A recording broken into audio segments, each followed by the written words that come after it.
Bismillahirrahmanirrahim. Assalamu alaikum KG class. Welcome back to another exciting and fun lesson of general knowledge.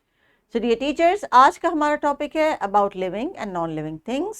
ये वो topic है जिस पे already हम प्ले ग्रुप नर्सरी केजी में भी डिस्कशन कर चुके हैं और आसपास मौजूद माहौल में जितनी भी हमारी चीज़ें मौजूद हैं, जिनमें कुछ चीज़ें ज़िंदा हैं, कुछ चीज़ें बेजान हैं, कुछ पहले ज़िंदा थी, बाद में बेजान हो गई और हमारे काम भी आने लग गई।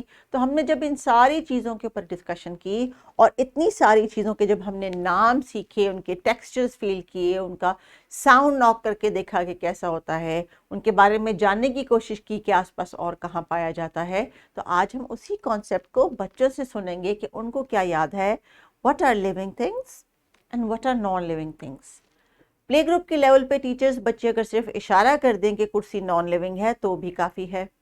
नर्सरी की स्टेज पे उनको कम से कम कहना चाहिए non living, chair non living है, यानी बोल के बताना चाहिए loves living and non living. लेकिन केजी क्लास में the same concept should go to a sentence now. The table is non living thing, a bird is a living thing. तो ये जो इनकी डेवलपमेंट है फ्रॉम वन वर्ड, पहले तो concept के लिविंग और नॉन लिविंग का क्या, फिर वर्ड के उसको कैसे किसी फॉरेन लैंग्वेज में, क्योंकि उर्दू और पंजाबी जिनकी या पश्तो जो फर्स्ट लैंग्वेजेस हैं, उनके बाद जब नई लैंग्वेज सीख रहे हैं तो कम से कम उस लफ्ज़ का इस्तेमाल इनको पता होना चाहिए कि किस चीज़ को देख के करना है। और उसके बाद केजी में जब हम उनकी स्पोकन पे काम करते हैं तो दे स्टार्ट मेकिंग सेंटेंसेस और this and that, here and there, I and me and she, he, it, इस तरह के छोटे छोटे सेंटेंसेस से इनको हेल्प मिलती है कि जल्दी से अपने ज़हन में सेंटेंस बना लें और बोल दें और इसी से कॉन्फिडेंस आता है। तो प्यारे बच्चों, ये हमने टॉपिक्स स्टडी किया था ऑलरेडी, आपको याद है किस किताब में? जी हाँ, ये भी जीके की बुक थी। और कौन सी बुक थी? नर्सरी की बुक थी। और लेसन जो है वो यहाँ पे आपके पास टीचर्स, सेम लेसन जो मैंने डिलीवर किया था वो यहाँ पे इस QR कोड में, इस वीडियो लिंक में मौजूद है यूट्यूब पे। आप यहाँ से दोबारा देखना चाहे तो देख सकते हैं। इसमें हमने living and non living things के बारे में काफ़ी सारी डिस्कशन की थी और बहुत सारी चीज़ों की हमने एग्जाम्पल्स भी ली थी। तो हमने क्या जाना था about living things and non living things? हमने लिविंग थिंग्स के बारे में देखा था कि ये ग्रो करते हैं, यानी ये उगते हैं, बड़े होते हैं, ये सांस भी लेते हैं, ये रिप्रोड्यूस भी करते हैं, यानी इनके छोटे छोटे बेबीज भी होते हैं, और ये एक जगह से दूसरी जगह पे अक्सर चीज़ें मूव भी करती हैं।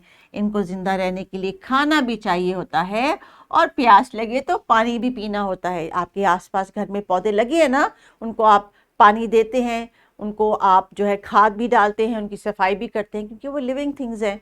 अगर आपके घर में कोई पेट एनिमल्स हैं, जैसे कैट है, फिश है, डॉग है, पिजन्स है, आप उनको उनके हिसाब का खाना डालते हैं, because they are also living things. फिर पिजन्स जो है वो छोटे छोटे एग्स देते हैं, हेंस एग्स देती हैं, कैट के बेबीज होते हैं, डॉग के भी बेबीज होते हैं, and these are all living things. What are non living things? Non living things are things which are not, they don't need food, they don't need water, they cannot move, they cannot have babies, just like a table, just like a chair, just like a house, just like a fan, just like a TV. Yes, so you see now, so many things around you cannot move. जो चीज़ जिंदा है वो हरकत भी करेगी, वो खाना भी मांगेगी, वो जो है एक जगह से दूसरी जगह जाएगी भी। अगर वो प्लांट्स हैं, प्लांट्स तो जगह नहीं बदलते, लेकिन उनका साइज तो चेंज होता है ना। वो पहले छोटे से सीडलिंग होते हैं, फिर आहिस्ता आहिस्ता बड़े होते हैं, उसके पत्ते बड़े हो जाते हैं, और फिर सब फ्रूट और वेजिटेबल प्लांट, तो उसके ऊपर सब्जी और फल भी उगता है। So non living things, they don't grow, they don't breathe, यानी वो सांस भी नहीं लेते, दे डोंट रिप्रोड्यूस, यानी उनके बेबीज भी नहीं होते, एग्स भी नहीं होते, उनको खाना भी नहीं चाहिए, पानी भी नहीं चाहिए, और उन्होंने अपनी जगह से हिलना भी नहीं। These are non-living things. Now observe what you see on the screen. On one side, there is a doll, and on this one, it's a baby जो कि crawl करके toddler फिर young boy बन जाता है. So now you tell me which one of them is living and which one is non-living. Is the doll living thing? No, doll is not a living thing. ये तो toy है, इससे तो बड़े नहीं होना, जगह नहीं बदलनी, खाना नहीं मांगना, स्कूल नहीं जाना।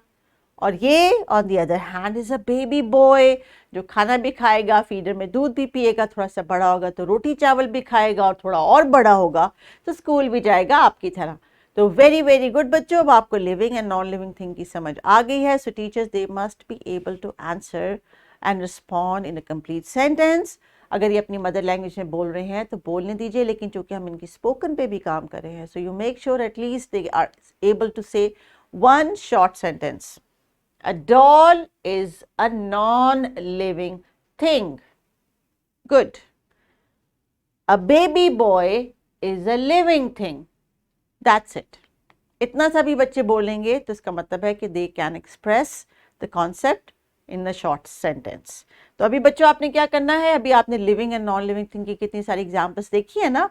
अब आपने खामोशी से बैठना अपनी सीट पे, पेज के ऊपर कुछ तस्वीरें दी हैं, उनको देखना है गौर से, उनका नाम बताना है, और फिर बॉक्स में से लिविंग थिंग और नॉन लिविंग थिंग जो लिखा हुआ है उसको टिक करना है, और फिर बताना है टीचर को कि मुझे ये लिविंग क्यों लगता है या मुझे ये नॉन लिविंग क्यों लगता है। So teachers we are going to observe their words, जिस सेंटेंस में वो एक्सप्लेन कर रहे हैं आपने उस पर फोकस करना है। Living and non living thing इनको समझ आ गया है, आपने इनसे एक्सप्रेशन यानी इनकी स्पोकन पे फोकस करना है कि ये हर तस्वीर को, आप एटलीस्ट यहाँ पे 6 पिक्चर्स हैं, if they use 6 sentences for different pictures, that means they are learning 6 new sentences and they can talk frequently or fluently about living and non-living thing. आपने बहुत सारी एक्टिविटीज़ क्लासरूम के अंदर और बाहर इस चीज़ को ध्यान में रखते हुए कंसिडर करनी है कि आज चूँकि बच्चे लिविंग और नॉन लिविंग, बल्कि इनफैक्ट पूरे वीक में living and non living thing को डिस्कस करे हैं, तो पूरे इस हफ्ते में जो चीज़ें इनके आसपास है उनमें से इनसे कहें कि दे शुड डिस्क्राइब इट, और आप खुद सोच लें कि अगर हर वीक में, इस पूरे वीक में अगर वो 15 चीज़ों के बारे में या 20 चीज़ों के बारे में बात करते हैं तो they can develop 15 to 20 sentences of their own, and that is how we work on the spoken skills. So चलिए बच्चों, किताब का सफ़ा खामोशी से आपने करना है। आज आपने living and non living things को बोल के एक्सप्लेन करना है कि आपको समझ आ गया है और आप बता सकते हैं अपने अल्फाज में। वर्कशीट जो डिस्क्रिप्शन बॉक्स में दी गई है उसमें भी आपने ये एक्टिविटी करनी है for identifying living and non living things, but when you do it at home, make sure you say a short sentence. Take care. Allah Hafiz.